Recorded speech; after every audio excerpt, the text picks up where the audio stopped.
Foundation Season 3. Episode 3 is packed with big moments, secret alliances, and some shocking twists. If you've just finished the episode and you're wondering what it all means, don't worry. We're breaking it down for you in simple words. This episode, titled When a Book Finds You, moves the story forward in a big way.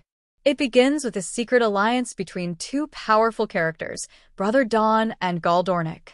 Let's go back to how their partnership started.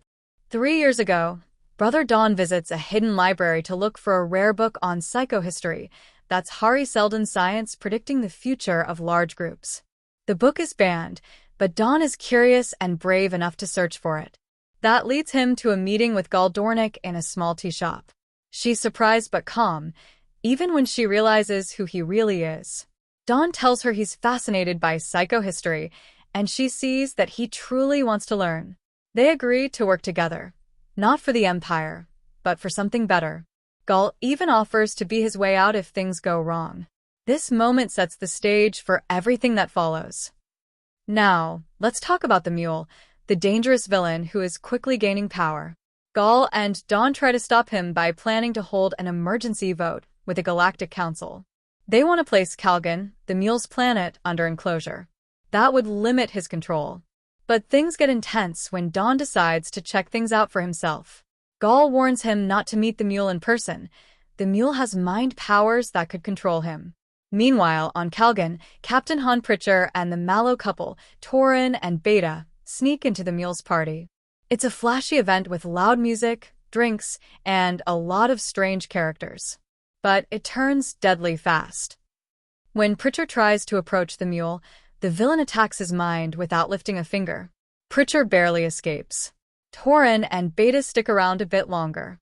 Beta chats with the Mule's sidekick, Magnifico, while Torin tries to make friends with the Mule himself. But the Mule doesn't really want friends. He forces Torin to insult him for fun, then starts peeling the skin off Torin's hand with an orange peeler. Yes, it's as disturbing as it sounds. Luckily, Torin and Beta use small drones to blind everyone, and they escape with Magnifico. The Mule lets them go, claiming their escape doesn't matter because he believes his victory is already written in fate. Back at the Empire's capital, Brother Day wants to escape the palace with his lover, Song. He even promises to heal a sick child with a nanites in his blood if a guard helps him. But things take a dark turn. Demerzel, the robot advisor who controls much of the Empire, finds out that Song secretly follows a banned religion that worships robots. That's a big deal. Instead of killing Song, Demerzel erases her memories. Day is heartbroken.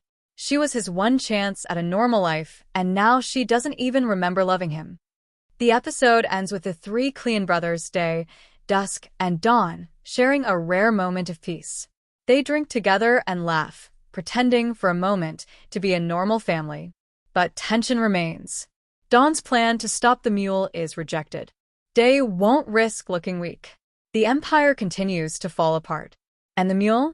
He keeps rising, leaving a trail of bodies behind him, claiming he's being led by some higher power. Creepy, right? So, what does all this mean? Foundation is building up to a major showdown. Dawn and Gul are trying to change the future using science and strategy. The Mule is using fear and mind control to shape it himself. And the Empire? It's stuck in the middle, breaking from within. Episode 3 shows us that no one is safe, trust is rare, and the future is more uncertain than ever. Stay tuned, because if this episode is any clue, the rest of Season 3 is going to be wild.